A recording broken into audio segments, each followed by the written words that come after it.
Sydney Banks spoke about, and some great mystics in the past have spoken about, the world as being illusionary. Yeah. Could you talk a bit about that, which may clarify it for people? Well, see, once you look at thought with a capital T in the human experience, just in your own life, you begin to see that it changes. Your thoughts about your car are different. It looks a little bit like a clunker. Sometimes in a day later it looks like a classic. Your thoughts about your job give you a different feeling. Your thoughts about life, sometimes you feel really optimistic and other times you feel a little pessimistic about it. So if you look at yourself as a thinker and look at what happens in your thinking, you'll notice that it changes during the day. And you'll notice that it's different from other people's. Now, you can't help but do that without using the word subjective. And you begin to think, wait a second, thought is subjective. Perception is subjective. The feelings we have are subjective. They're not objective. It's not like everybody looks at things the same. It's subjective. Each person has kind of a subjective version of reality in their head.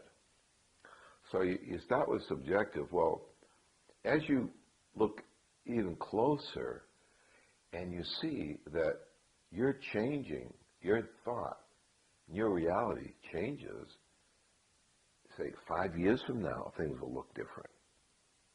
Okay? 10 years from now, your perception of the same thing will be different. You begin to feel a little more humble about your thinking. And you can't help but ask yourself, is what I'm seeing right now going to look different in a year? You know, and all of a sudden you're a little more humble about your so-called reality, and you start using a word like arbitrary, which is even more subjective than subjective. You're saying, gee, it's arbitrary. Everybody looks like they're making it up. You know, because even they would say it doesn't look like it looked 5 years ago. So you see people as making up their perception of life in real time.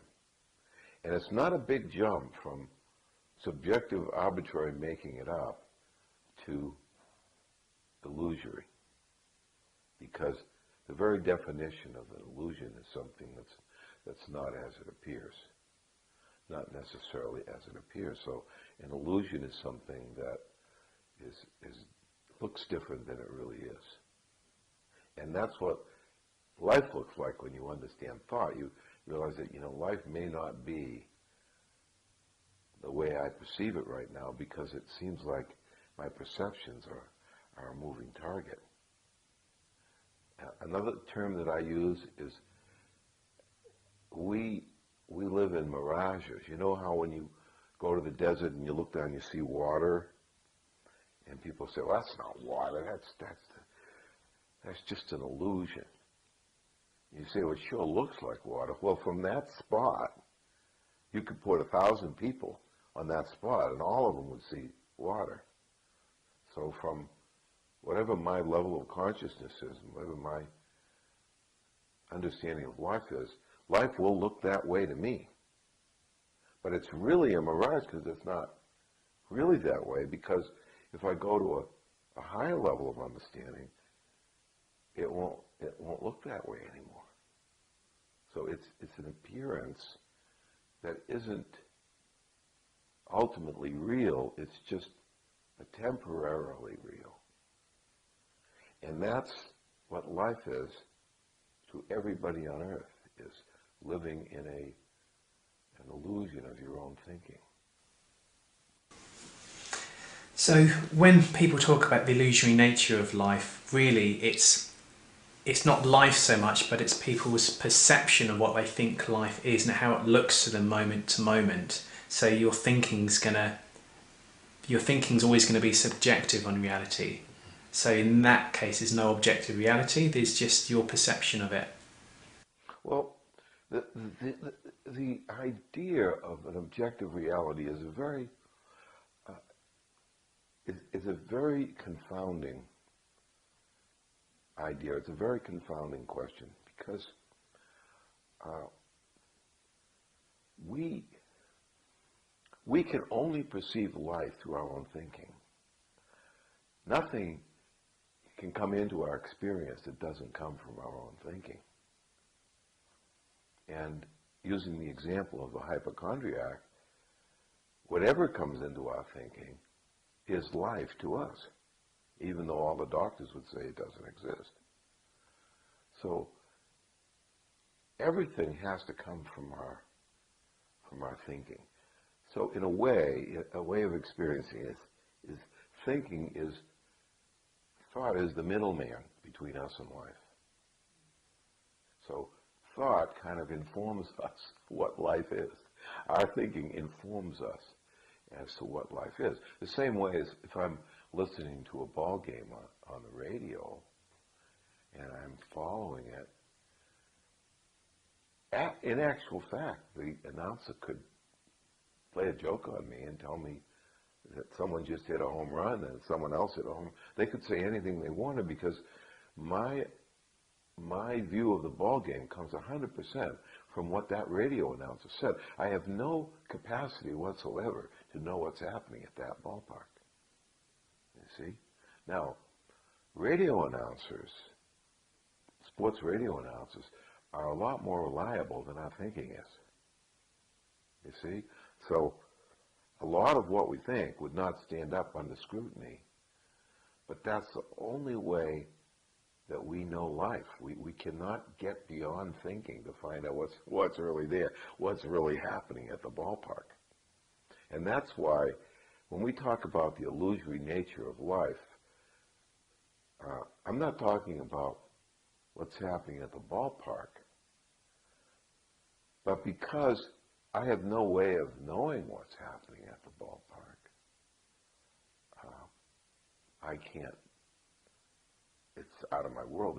There's no point in even thinking about it. Now, here's one of the interesting things. People say, well, George, if you have, say, 25 people and they agree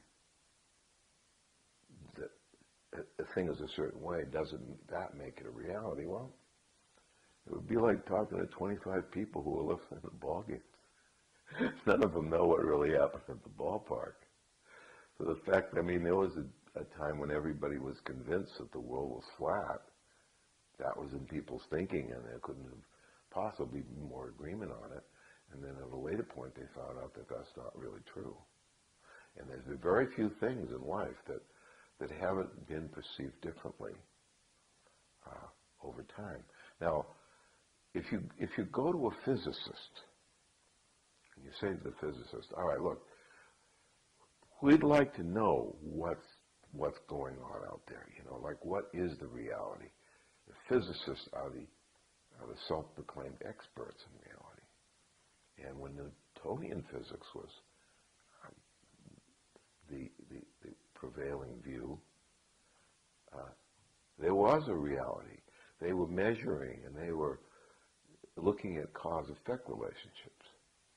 And then quantum physics came along and poked holes in those cause-effect relationships. And they said, we'll tell you where reality is. And they discovered through what they call the Heisenberg principle that reality is changed by observation. You see? Well, that means it's not the way it appears. So physics is saying the same thing. The reality that you see is not as it appears. And in actual fact, the way it appears will be 100% what you think. So this chair that I'm sitting on, which seems completely solid, is made up of, you know, subatomic particles moving at rapid speeds, huge distances apart. But my perception of it is it's solid because that's the only way I can, that's what my thoughts present to me.